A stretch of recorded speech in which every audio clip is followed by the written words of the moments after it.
नमस्कार। सबसे बड़ा मुद्दा, सबसे बड़ी बहस देख रहे हैं आप और मैं हूं आपके साथ रोहित कुमार। आज की चर्चा की शुरुआत किन चीजों से होगी ये हम आपको बताएंगे, लेकिन उससे पहले ये जान लेते हैं कि किन मुद्दों को लेकर आज बड़ी बहस होने वाली है। छत्तीसगढ़ में की बड़ी बहस में आप कई चीजों को देख रहे हैं। छत्तीसगढ़ की राजनीति में अब एक नई हलचल की शुरुआत हो गई है। वो ये सिर्फ हलचल नहीं, भूचाल है। 2 जनवरी को चैतन्य बघेल को अदालत से राहत मिली। सियासत के गलियारों में चर्चाओं का तूफान आ गया। शराब घोटाले मामले में हाईकोर्ट से जमानत मिलने के बाद चैतन्य बघेल अब सिर्फ एक नाम नहीं रहे, वो सियासी संकेत बन चुके हैं। चैतन्य बघेल का बेखौफ पोस्ट, जिसमें कांग्रेस के मुद्दों के साथ ना झुकेंगे का जिक्र है। शहर भर में लगे सत्यमेव जयते के पोस्ट और कांग्रेस कार्यकर्ताओं की सक्रियता, क्या ये महज सहयोग है या फिर चैतन्य बघेल की सियासत में औपचारिक एंट्री का ट्रेलर? वहीं पूर्व मुख्यमंत्री भूपेश बघेल ने सियासत में एंट्री के सवालों पर कहा कि वह गैर राजनीतिक आदमी थे, उसे भाजपा राजनीति में घसीट कर ले आई है। शायद 100 करोड़ भी खर्च कर लेता तो भी लोग उन्हें नहीं जानते।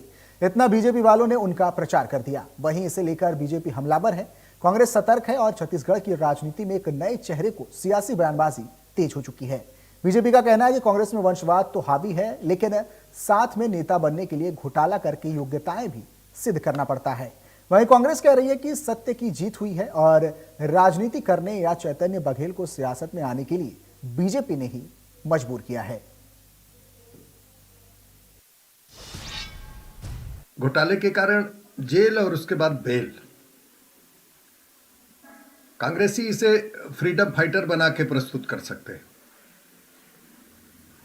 पैतृक विरासत हो, घोटाले का पैसा हो, जेल की यात्रा हो, ये सारे जब गुण मिल जाते हैं तो एक अद्भुत नेता की पैदाइश होती है। प्रतीक्षा करिए, बहुत जल्दी छत्तीसगढ़ कांग्रेस में एक नए नेता का प्रादुर्भाव हो रहा है। देखिए, वो तो नॉन पॉलिटिकल था, बीजेपी है वो राजनीति में घसीट ले आई उसको। इतने सारे जो चैतन्य को जो नहीं जानते थे, मैं मतलब 100 करोड़ भी खर्चा करता तो शायद लोग नहीं जानते, उतना तो बीजेपी वालों ने कर दिया।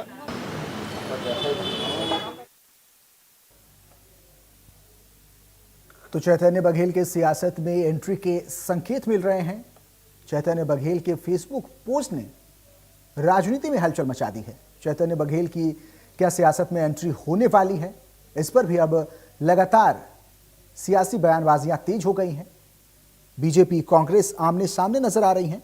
शराब घोटाला मामले में भी गिरफ्तारी हुई थी। चैतन्य बघेल के सियासत में एंट्री को लेकर अब तमाम राजनीतिक बयानबाजियां हो रही हैं, सवाल खड़े किए जा रहे हैं। कांग्रेस कह रही है कि भारतीय जनता पार्टी घसीट कर चैतन्य बघेल को राजनीति में ला रही है। चैतन्य बघेल की शराब घोटाला मामले में गिरफ्तारी भी हुई थी।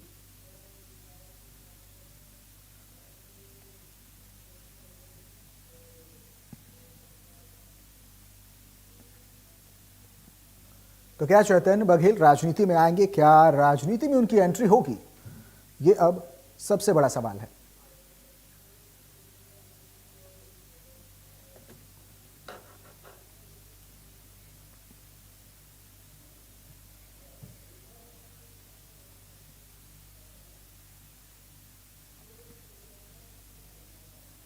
चलिए चर्चा की शुरुआत कर लेते हैं। हमारे साथ 2 मेहमान जुड़ने वाले हैं। बीजेपी प्रवक्ता वात्सल्य मूर्ति हैं, बहुत स्वागत है आपका। कांग्रेस प्रवक्ता अभय नारायण भी हमारे साथ कुछ देरों में जुड़ने वाले हैं। वात्सल्य जी, चर्चा की शुरुआत कर लेते हैं। क्या चैतन्य बघेल की राजनीति में एंट्री होने वाली है? क्या संकेत तो यही है। देखिए रोहित जी, कुछ दशकों पहले श्रीमती सोनिया गांधी जी ने अपने वारिस की इसी तरीके से धूमधाम से देश की राजनीति में एंट्री करवाई थी। और 2 दशक पहले स्वर्गीय श्री अजीत जोगी जी ने भी अपने वारिस नीति में। मगर मुझे एक छोटा सा सवाल था, अगर अभय नारायण जी आ जाते हैं तो मैं उनसे पूछूंगा कि ये जो कांग्रेस का सत्यमेव जयते है, पूरे शहर में, पूरे प्रदेश में सत्यमेव जयते के बड़े बड़े पोस्टर्स लगे हैं, तो इनका सत्यमेव जयते इतना सेलेक्टिव क्यों रहता है? क्योंकि देखिए रोहित जी, कुछ महीने पहले जब हाई कोर्ट ने इनकी बेल खारिज कर दी थी, तो तो भूपेश बघेल जी वही पिता थे, इन्होंने हाई कोर्ट के जजेस पर सवाल खड़े कर दिए थे, उनकी निष्ठा पर सवाल खड़े कर दिए थे। और आज जब उनके बेटे को बेल मिल गई है तो सत्यमेव जयते हो जा रहा है। तो ऐसे कैसे इनका सत्यमेव जयते इतना सिलेक्टिव होता है कि कुछ महीनों के ही अंतराल में इतना सेलेक्टिव सत्यमेव जयते, ये मुझे समझ नहीं आ रहा है। तो अगर अभय नारायण जी आ जाएं या शायद वो आ गए तो उनसे जरूर पूछिएगा इस सेलेक्टिव सत्यमेव जयते के बारे में। अभय जी तो अभी जुड़े नहीं है, वात्सल्य जी थोड़ी देर में जुड़ने वाले हैं, लेकिन तब तक ये बताइए कि क्या चैतन्य बघेल अगर राजनीति में आते हैं तो क्या फायदा मिलने वाला है कांग्रेस को? क्या कुछ सियासी फायदा हो सकता है क्या कांग्रेस को? देखिए, ये पूरी तरीके से कांग्रेस का इंटरनल मैटर है, हमें इससे कोई लेना देना नहीं है। मगर चलिए ये बता लीजिए, क्या बीजेपी को कोई नुकसान है क्या इससे? बीजेपी को कोई नुकसान है क्या इससे? भारतीय जनता पार्टी को, जैसे राहुल गांधी जी की एंट्री से देश में भारतीय जनता पार्टी को फायदा हुआ है, पूरे देश का फायदा हुआ है पिछले 10 सालों में, मैं कहूंगा ठीक वैसे ही अगर इनके वारिस छत्तीसगढ़ की राजनीति में एंट्री करते हैं तो यहां पे भी भारतीय जनता पार्टी को और छत्तीसगढ़ प्रदेश को बहुत फायदा होगा। क्योंकि आने वाले 15 से 20 सालों तक कांग्रेस की जो एंट्री, कांग्रेस की जो सीट है वो विपक्ष में पक्की हो जाएगी। जी, उन पर शराब घोटाले का आरोप है, जेल भी जा चुके हैं वात्सल्य जी, इस पर क्या कहना है आपका? देखिए, मैं यही हैरान हूं। एक तरफ चैतन्य बघेल जी हैं, दूसरी तरफ कवासी मल्लखमा जी है। आज मैं अभय नारायण जी से पूछना चाहूंगा कि कौन दोनों में ज्यादा जमीन से जुड़ा हुआ नेता है, किसका पार्टी के लिए और प्रदेश के लिए ज्यादा बड़ा योगदान रहा है, किसने ज्यादा खून पसीना पार्टी के लिए बहाया है। मगर वहीं दूसरी तरफ आप कवासी लखमा जी का हाल देख लीजिए। कवासी लखमा जी 2 बार प्रेस से कह चुके हैं, मीडिया से कह चुके हैं कि भाई मेरी हालत अंदर बहुत खराब है, कांग्रेस वाले मुझे बाहर निकाले, मैं बीमार रह रहा हूं। वो इतने तड़प रहे हैं अंदर में, मगर उन्हें इनकी पार्टी ने पूरे तरीके से छोड़ दिया है।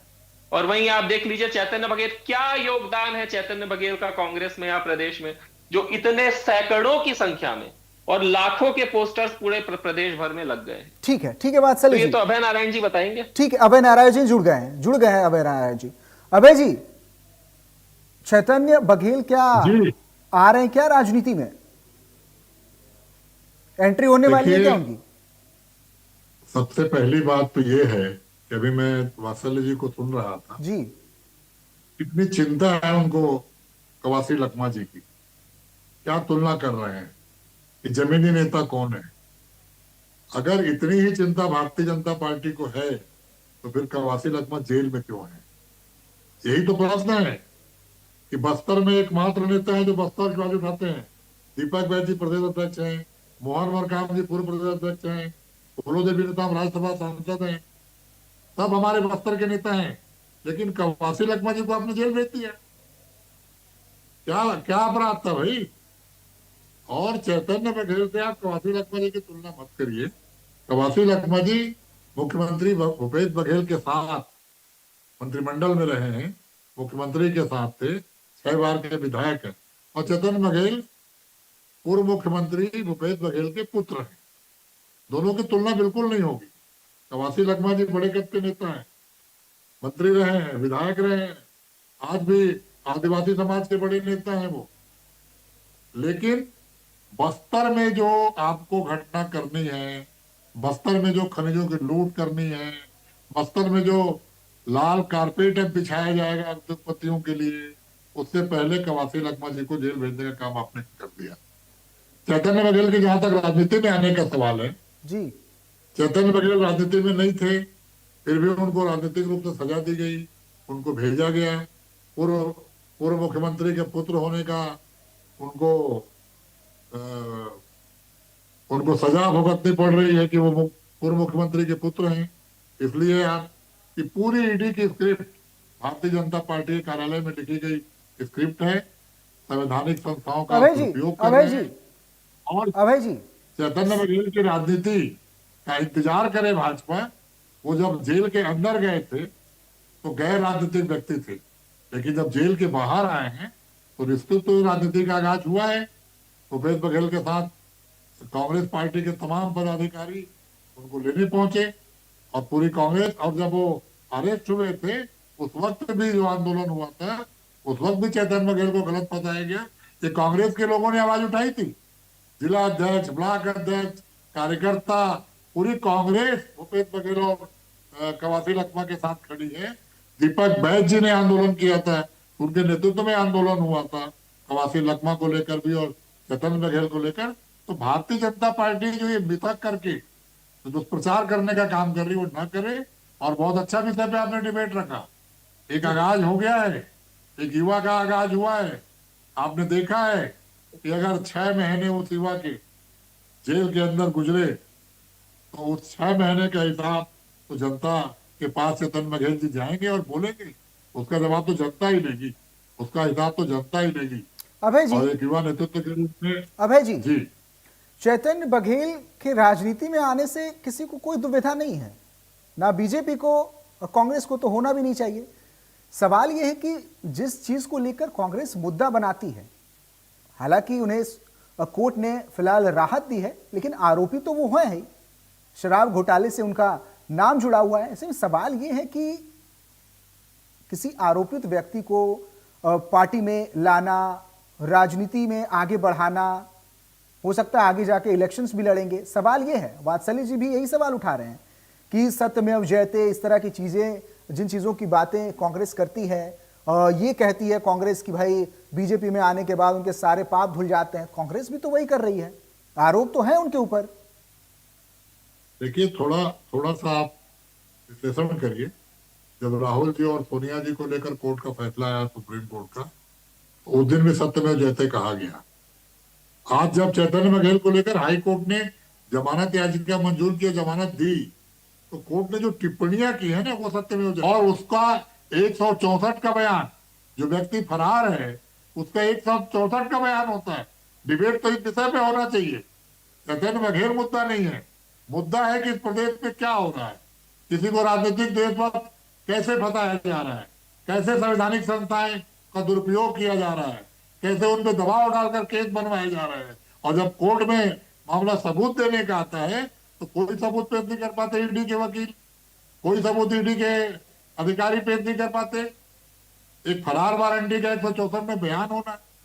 आप वकीलों, आप लाइए डिबेट में वकीलों का बैठाना था आपको, चैतन्य बघेल के वकील को भी और ईडी के वकील को भी, और इस प्रदेश की जनता के सामने सच्चाई आती कि भारतीय जनता पार्टी का जो ये भ्रम फैलाने का काम है कि चैतन्य बघेल राजनीति में आएंगे, चैतन्य बघेल के लिए कांग्रेस क्यों गई, क्यों नहीं गई। कांग्रेस के नेता है भूपेश बघेल, राष्ट्रीय महासचिव है भूपेश बघेल, पूर्व मुख्यमंत्री है भूपेश बघेल, किसान नेता है भूपेश बघेल, किसानों की लड़ाई लड़ा है भूपेश बघेल ने। अगर उनके पुत्र को गलत बताया गया तो कौन खड़ा होगा? कांग्रेस के लोग ही खड़े होंगे। और कांग्रेस तो आप जनता की नहीं खड़ी होती है। हम लोग रोज न्यायालय में, एसडीएम कोर्ट में, डिस्ट्रिक्ट कोर्ट में रोज हम लोग जाते हैं गरीबों के साथ। जिन गरीबों का घर तोड़ा जाए, जिन गरीबों का, आज रायपुर जेल में 501 के अपराधी आत्महत्या कर लिया, उसके साथ भी कांग्रेस खड़ी थी। ठीक है, जेल के अंदर आत्महत्या, इस पे वात्सल्य मूर्ति जी को बोलना चाहिए ना। ठीक है कि जेल के अंदर में आत्महत्या हो रही है। आज कानून कहाँ खड़ा है? जिन पुलिस वालों को आप उद्योगपतियों की सुरक्षा के लिए भेजते हैं, उन पुलिस वालों को भी आप सुरक्षा नहीं दे पा रहे हैं। महिला पुलिस वालों के साथ क्या हुआ, बलरामपुर में क्या हुआ था पुलिस वाले के यहाँ?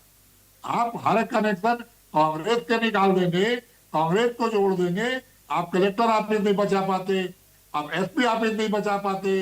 लोहाराडी में 3 हत्या होती है, कलेक्टर एसपी को पत्र लिखता है कि मेरे घर की सुरक्षा करो, जेल में आत्महत्या हो रही है।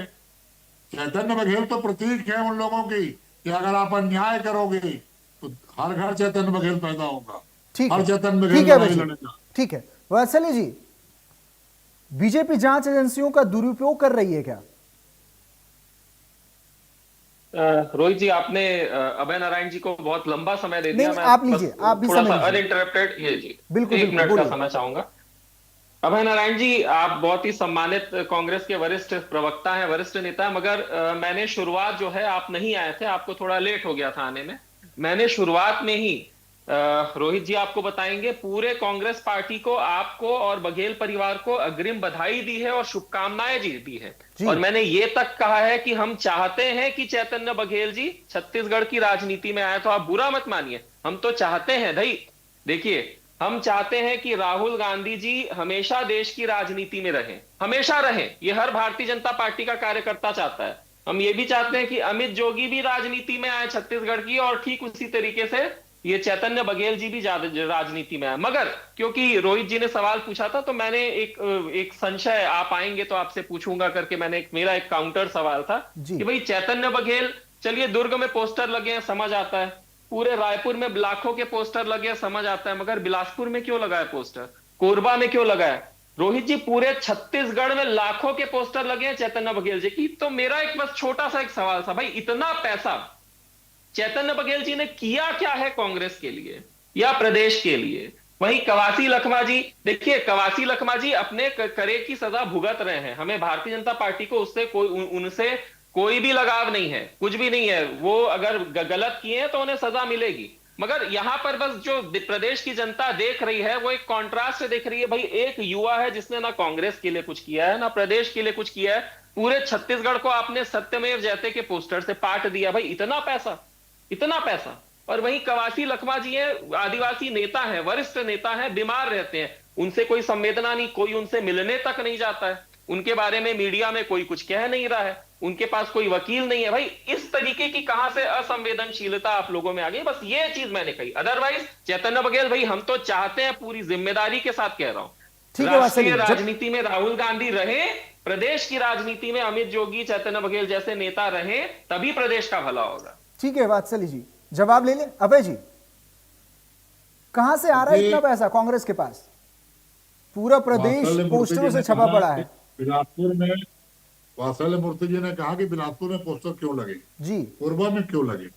मैं उनको याद दिलाऊंगा कि 18 से पहले, 6 महीना पहले चुनाव के, कांग्रेस भवन में बिलासपुर में लाठीचार्ज कराया था मंत्रियों ने।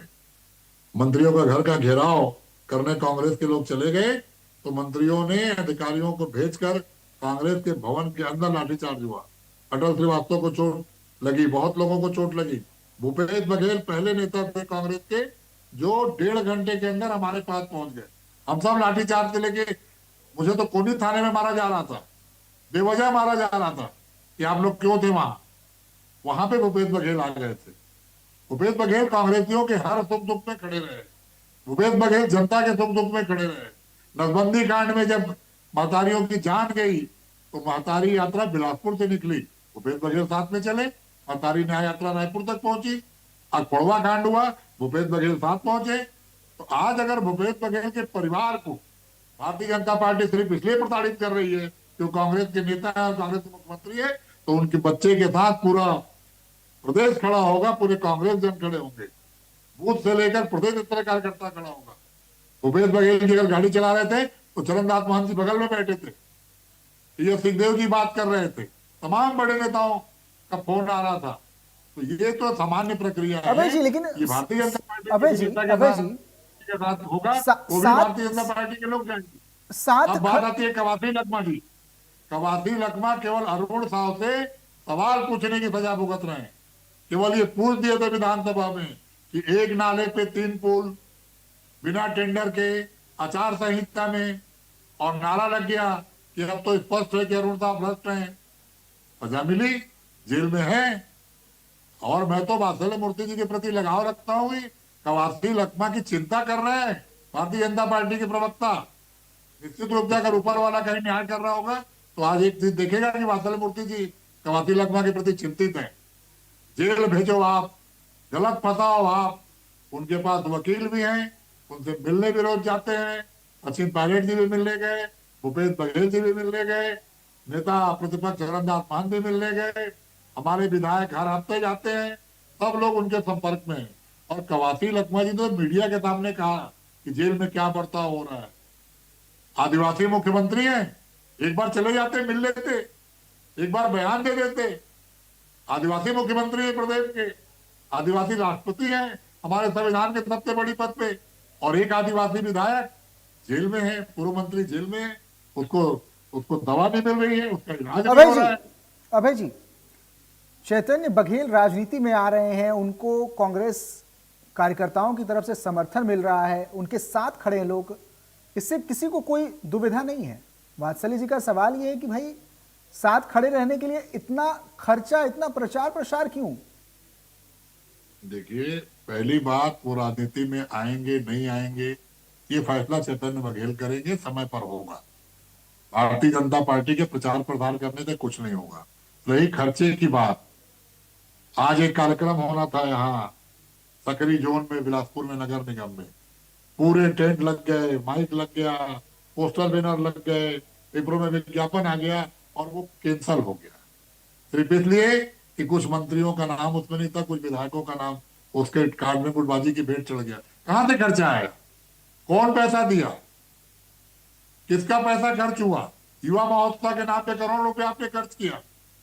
कुमार विश्वास को लेके आए युवा महोत्सव में, रोजगार देते लोगों को, रोजगार पे खर्च करते, किसका पैसा लग रहा है? अगर कांग्रेस पार्टी के कार्यकर्ता अपने पैसे से पोस्टर लगा रहे हैं तो भारतीय जनता पार्टी को चिंता है, लेकिन इस प्रदेश की जनता ये चिंता कर रही है जो भारतीय जनता पार्टी इवेंट कर रही है, रोज बस्तर के नाम पे इवेंट, रोज युवा महोत्सव के नाम पे इवेंट, रोज अपने नेताओं के नाम पे इवेंट, उसका पैसा कहां से आ रहा है? ठीक है, जवाब ले सड़क के लेते लिए हैं। पैसा नहीं, ठीक है भाई, जल वात्सल्य जी, निगम के लिए पैसा नहीं, इवेंट के लिए पैसा कहां से आ रहा है? ठीक है वात्सल्य जी। देखिए रोहित जी, जी, जब प्रियंका गांधी जी रायपुर आई थी राष्ट्रीय अधिवेशन में, तो पूरा प्रदेश जानता है 3 करोड़ के गुलाब के फूल उनके चरणों में डाल दिए गए थे। और जब सवाल पूछा गया तो इसी तरीके का जवाब आया था कि भाई गांधी परिवार का देश को आजादी दिलाने में कितना बड़ा योगदान रहा है, इन लोगों ने देश की आजादी के लिए अपनी जान दी है, तो हम अपने पैसे से 3 करोड़ के फूल बिछा रहे हैं। ठीक वैसा ही जवाब अभी भी इन्होंने दिया कि भूपेश बघेल का पार्टी में कितना बड़ा योगदान रहा। भाई अगर भूपेश बघेल जी वाकई में जमीन से जुड़े हुए पार्टी के बड़े गद्दावर नेता हैं, अगर उनका पार्टी में प्रदेश में योगदान रहा है तो आपने उन्हें बनाया मुख्यमंत्री छोटा और सा उनके जवाब, पोस्टर छोटा सा लगाइए। जवाब, चर्चा को समाप्त करिए, जी। छोटा सा जवाब कंप्लीट कीजिए। देखिए जवाब सिर्फ इतना है हमारा कि कांग्रेस जो है एक परिवारवादी पार्टी है, एक और परिवारवादी की एंट्री कांग्रेस में हो गई है। भारतीय जनता पार्टी को बहुत खुशी है, आइए आप इनकी एंट्री कराइए, इनकी राजनीति में हमें कोई फर्क नहीं पड़ता, मगर हाँ प्रदेश की जनता निश्चित तौर पर और 15 से 20 साल कांग्रेस अगर विपक्ष में रहती है तो प्रदेश की जनता का ही फायदा होगा। ठीक है वात्सल्य जी, अभय जी, बहुत बहुत शुक्रिया आप दोनों का इस चर्चा में हमारे साथ जुड़ने के लिए। तो चलिए, बड़ी बहस में फिलहाल इतना ही, खबरों का सिलसिला आगे जारी रहेगा। नमस्कार।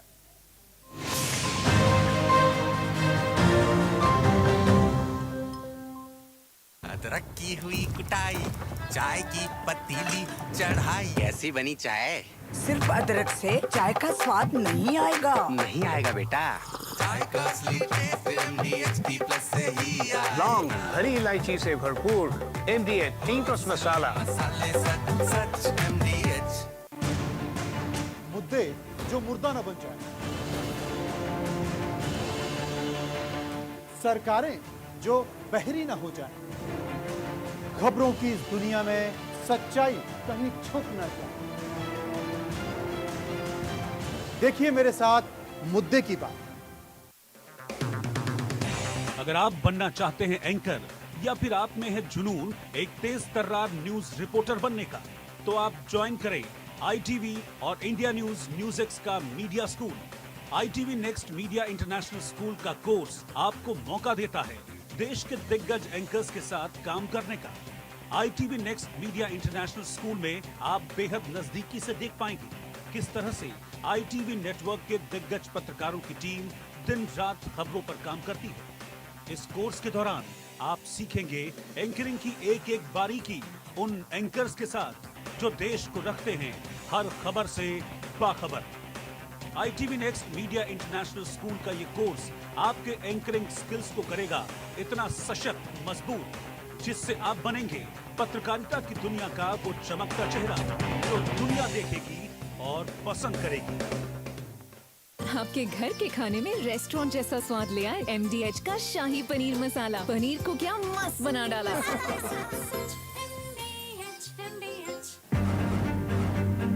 प्रदेश में तो ये कहा जा रहा है कि ये जितना भी आंकड़ा है 160 के पार, ये सिर्फ लाडली बहना का असर है। मुझे लगता है कि ऐसे प्रश्नों से बचना चाहिए। और मैंने कहा ना कि जो केंद्र की ये योजना है तो पहले से चल रही है। बीजेपी और बीजेपी के तमाम नेता ये कह रहे हैं कि साहब कांग्रेस और कांग्रेस के नेता हिंदुत्व विरोधी, सनातन विरोधी। मैं अगर हिंदू हूँ और सनातन हूँ, मैं इस बात से खुश हूँ। क्या उस गति के साथ, समयबद्ध तरीके के साथ भ्रष्टाचार की जांच होगी? भ्रष्टाचारी किसी भी स्तर का हो, कितना भी बड़ा हो, उसे किसी भी स्तर पर छोड़ेंगे नहीं। लगता है दिग्विजय सिंह से आपको ज्यादा प्यार है? दोनों एक दूसरे से प्यार है और बड़े सौहार्दपूर्ण संबंध है। आप तो कभी कभार कह देते हैं कि साहब मेरी कोई चलती ही नहीं थी सरकार में। ऐसी स्थितियां रही, मैंने कभी कभी कहा मेरे यहाँ तो मेरे कलेक्टर मेरे ऊपर केस कर रहे थे। स्वाभाविक तौर पर जो नई सरकार बन